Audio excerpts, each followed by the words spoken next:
నమస్తే, welcome to our channel. నేను సౌజన్య. Almost Andhra Pradesh ఎన్నికల్లో రిజల్ట్స్ కనుక చూసుకున్నట్లయితే వైసీపీ నుంచి 11 మంది ఎమ్మెల్యేలు గెలవడం జరిగింది. అందులో ఒక వ్యక్తి అంటే పులివెందుల నుంచి జగన్ గెలవడం జరిగింది, అది అందరికీ తెలిసిందే. సో ఆయన కనుక పక్కన పెట్టేస్తే 10 మందిలో ఒక 4 మాత్రం తెలుగుదేశం పార్టీలోకి రావడానికి ప్రయత్నాలు చేస్తున్నారు. సో పార్టీ నేతల్ని కలిసేటువంటి అవకాశాలు ఉన్నాయి, త్వరలోనే. ప్రస్తుతానికైతే టచ్లో ఉన్నారు అన్నట్టుగా వార్తలు వస్తున్నాయి.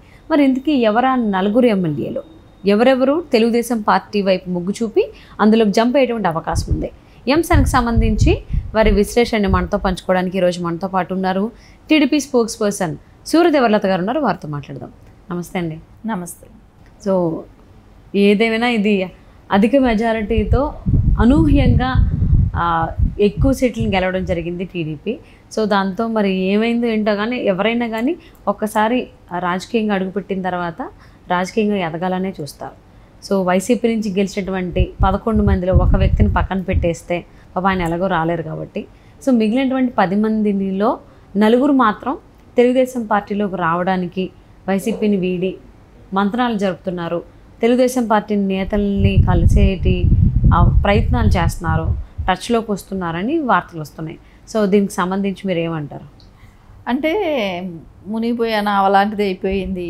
సో ఈ పరిస్థితి అర్థం కావట్లేదు. గెలిచిన 10 మంది అంటే ఇంకా అధ్యక్షుడు ఆయన విషయాన్ని పక్కన పెడితే, అంటే అపోజిషన్ ఫ్లోర్ లీడర్గా కూడా వాళ్ళకి అవకాశం లేనప్పుడు అపోజిషన్గా కూడా అంటే ఈ వలసలు అనేవి గెలిచిన తర్వాత కాదు, ఎప్పుడైతే అంటే ఎలక్షన్ డేట్ రాకముందు నుంచి కూడా వైసీపీ నుంచి చేరికలు అనేవి వస్తూనే ఉన్నాయి టీడీపీలోకి.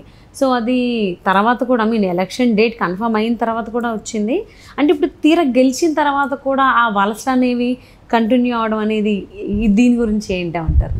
అంటే ఇప్పుడు వాళ్ళకి అసలు అగమ్య గోచరంగా ఉంది పరిస్థితి, ఏమీ తోచట్లేదు. సో రాజకీయ భవిష్యత్తు ఏంటి? సో ఈ పార్టీలో అధ్యక్షుడు మళ్ళీ జైలు, ఇప్పుడు రేపు పొద్దున కేసులకి మళ్ళా వచ్చేసింది. ఇంకా నుంచి బెయిల్ ఇదే అటెండ్, రేపు వెళ్ళాలి, శుక్రవారం వెళ్ళాలి. బెయిల్ రద్దు అవకాశం ఏమైనా వస్తుందా? సో మళ్ళీ ఇప్పుడు జరిగిన అవకతవకలకి అంటే ఎక్కడికెక్కడ మనం చూస్తున్నాం. ఐఏఎస్లు ఐపీఎస్లు ఏ రకంగా వాళ్ళు లీవులు పెట్టి విదేశాలకి ట్రిప్పులు వెళ్ళిపోవటానికి ఏ రకంగా స్కెచ్ చేసుకుంటున్నారు అనేది, ఇవన్నీ చూసినప్పుడు ఖచ్చితంగా వాళ్ళ పరిస్థితి ఏంటనేది కూడా వాళ్ళకి భయం వస్తుంది. సో రాజకీయ భవిష్యత్తు ఏంటి, వాళ్ళ నియోజకవర్గంలో గెలిచిన ఎమ్మెల్యేలు వాళ్ళు ఎలా పనులు చేసుకోవాలి, ఇవన్నీ కూడా వాళ్ళకు ఉంటాయి. కాబట్టి ఖచ్చితంగా ఇప్పుడు ఎక్కడ మారిపోవాలనేది ఆలోచన ఉంటుంది. సో టీడీపీకి అవసరం లేదు. వాళ్ళు వచ్చిన మూలాన టీడీపీకి ఏమైనా లాభమా? మా పార్టీకి ఏం లాభం? వాళ్ళు వస్తే మాకేమైనా లాభమా? అవసరమే లేదు. కానీ వాళ్ళ పరిస్థితి ఎలా ఉంది? సో వెళ్ళి అక్కడ తలదాచుకుందాం అనేటట్టు తయారైపోయారు. రేపొద్దున జగన్మోహన్ రెడ్డి చేసిన ఈ అరాచకాలకి రేపొద్దున ఆయన ఖచ్చితంగా జైలుకి వెళ్తాడు. రేపొద్దున పార్టీ ఉంటుందో ఉండదో, ఏ పార్టీ, ఈ పార్టీ లేకపోతే మనుగడ ఏంటి అనేది అయితే వాళ్ళకు ప్రశ్నార్థకంగా ఉంటుంది. కాబట్టి కొంతమంది మారిపోవటానికి అవకాశాలు చూసుకుంటూ తెలుగుదేశం వాళ్ళలో ఉన్న వాళ్ళని కొంతమందిని కదిలిస్తూ చేస్తున్న ప్రయత్నాలు జరుగుతూనే ఉన్నాయి. ఉత్తరాంధ్ర నుంచే కానివ్వండి, ప్రకాశం జిల్లా కానివ్వండి, కర్నూలు కానివ్వండి, ఇలా కొన్ని జిల్లాల నుంచి మెసేజ్లు వస్తూ ఉన్నాయి. వాళ్ళు అక్కడ అంటే వాళ్ళకు తెలిసిన తెలుగుదేశం వాళ్ళని కదుపుతూ వాళ్ళు ట్రై చేసే ప్రయత్నాలు అయితే జరుగుతూ ఉన్నాయి. సో ఇవన్నీ కూడా చూస్తుంటే జగన్మోహన్ రెడ్డిని అంటే ఇప్పుడిప్పుడే కదా ఒక్కొక్క ఎమ్మెల్యే బయట వచ్చి జగన్మోహన్ రెడ్డిని తిట్టడం కూడా మొదలుపెట్టారు. అన్నీ బటన్ నొక్కాను అని అంటే ఆ బటన్ ఇప్పుడు కాదు, ఇందిరాగాంధీ టైం నుంచి సంక్షేమ పథకాలు వస్తున్నాయి, ఎన్టీఆర్ గారి టైం నుంచి సంక్షేమ పథకాలు వస్తున్నాయి. సో దాని గురించి అక్కడ ఏం దాని గురించి ఎవడూ పట్టించుకోవట్లేదు. సంక్షేమ పథకాలు మన ఇంట్లో నుంచి ఏమీ ఇవ్వలేదు కదా, సో దాని గురించి ప్రజలకి అంత ఇంట్రెస్ట్ లేదు. సో డెవలప్మెంట్ మీద అవకాశం వాళ్ళు డెవలప్మెంట్ ఏం చేశాడు అనే దానికి వాళ్ళు ఆలోచించారు అని వాళ్ళ ఎమ్మెల్యేలు ఇప్పుడు బహిరంగంగా బయట వచ్చి మాట్లాడటం జరుగుతూ ఉంది. సో ఇవన్నీ చూస్తుంటే ఖచ్చితంగా జగన్మోహన్ రెడ్డి పార్టీ ఉంటుందా ఉండదా? సో రేపు పొద్దున పరిస్థితి ఏమిటి? ఈయన జైలుకి వెళ్తే భారతిరెడ్డి గారు లండన్ వెళ్ళిపోతారా? సో పిల్లల దగ్గరికి, సో ఈయన ఒక్కడే ఇక్కడ ఉంటాడు, అసలు ఏమీ అర్థం కాని పరిస్థితిలో ఉంది. రేపొద్దున వివేకానంద రెడ్డి గారి హత్య ఇది కూడా రేపు సిబిఐ దాని యాక్షన్ అది స్టార్ట్ అవుతుంది. సో అవినాష్ రెడ్డిని ఎవరు కాపాడుతారు? సో ఎంపీ అయినంత మాత్రాన, గెలిచిపోయినంత మాత్రాన చేసిన హత్యలు అయితే పోవు కదా. సో వాళ్ళ ఆయన ఎవరు కాపాడేవాడు లేడు.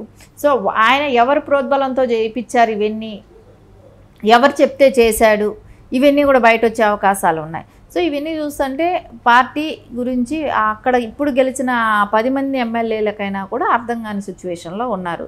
సో ఇంకా పెద్దిరెడ్డి రామచంద్రారెడ్డి వాళ్ళే అలాంటి వాళ్ళేమంటే చాలా తక్కువ మెజార్టీతో గెలిచిన వ్యక్తులు. సో వాళ్ళకి ఇంకా తప్పదన్నట్టు అట్లా ఉండటమే కానివ్వండి. ఆల్రెడీ బిజినెస్లు మనం చూసాం గతంలో.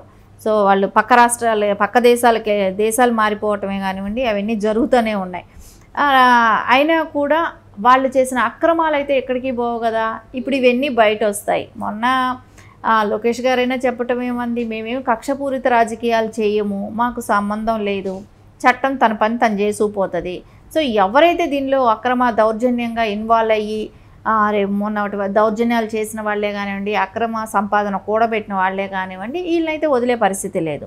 సో అదే చట్టం ఏది ఉందో దాని పని తను చేసుకుపోతుంది అనేది అయితే స్పష్టంగా చెప్పారు. సరే, ఇట్లాంటి వాటిల్లో వచ్చినప్పుడు వీళ్ళందరూ కూడా చట్టం దృష్టిలో నేరస్తుల కిందే పరిగణించబడతారు కాబట్టి అవినాష్ రెడ్డే కానివ్వండి, జగన్మోహన్ రెడ్డే కానివ్వండి, పెద్దిరెడ్డి లాంటి వాళ్ళు అక్రమ మైనింగ్లే కానివ్వండి, ఇవన్నీ కూడా ఖచ్చితంగా వాళ్ళకి రేపొద్దున ఈ కేసులు ఎదుర్కొనే అవకాశాలు ఖచ్చితంగానే కనబడుతున్నాయి. అంటే ఆల్రెడీ గెలిచినటువంటి ఎంపీగా గెలిచినటువంటి అవినాష్ రెడ్డి కావచ్చు, లేకపోతే పార్టీ అధ్యక్షుడు జగన్గా అయినా కానీ కేసుల రూపేనా ఎప్పుడైనా జైలుకి వెళ్ళేటువంటి అవకాశం ఉంది కాబట్టేనా ఆ 4 ఎమ్మెల్యేలు గెలిచిన వాళ్ళు ఇటు టీడీపీలోకి రావడానికి చూస్తున్నారు. ఇంతకీ ఎవరు ఆ 4? ఆ 4 ఎమ్మెల్యేలు అయితే తెలుగుదేశంకి రావడానికైతే ప్రయత్నిస్తూ ఉన్నారు.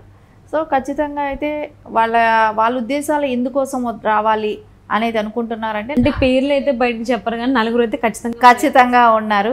అంటే 4 ఉంటారు అనుకుంటున్నారా? ఇంకొంచెం ఆ సంఖ్య పెరిగేటువంటి అవకాశం? ఖచ్చితంగా పెరిగే అవకాశాలు కూడా ఉంటాయి. ఖచ్చితంగా పెరిగే అవకాశాలు ఉంటాయి. వాళ్ళు గెలిచిన ఇప్పుడు ఆ ఎంపీ స్థానాల్లో అయినా కూడా వాళ్ళు ఎంతమంది ఉంటారో, వాళ్ళు కూడా ఎంతవరకు ఏ పార్టీలకు జంప్ అవుతారో కూడా తెలియదు. వాళ్ళు కూడా మారిపోయే అవకాశాలు కనపడతాయి.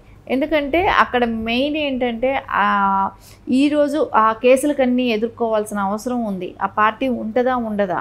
సో ఇంత అపోజిషన్గా కూడా వాళ్ళకి అవకాశం లేదు. సో రేపొద్దున వాళ్ళకి ఆ అసెంబ్లీలో కూడా వాళ్ళు మాట్లాడే అవకాశాలు కూడా లేవు కాబట్టి ఎక్కడో కూర్చోవాలి. ఆయనకి అవకాశం ఉన్న రోజే అసెంబ్లీకి రానప్పుడు ఇప్పుడేమొచ్చి ఆయన పోరాడతాడు. కానీ ఇదంతా చూస్తా అంటే ఆడవాళ్ళ ఉసురు అనేది బాగా తగిలింది జగన్మోహన్ రెడ్డికి.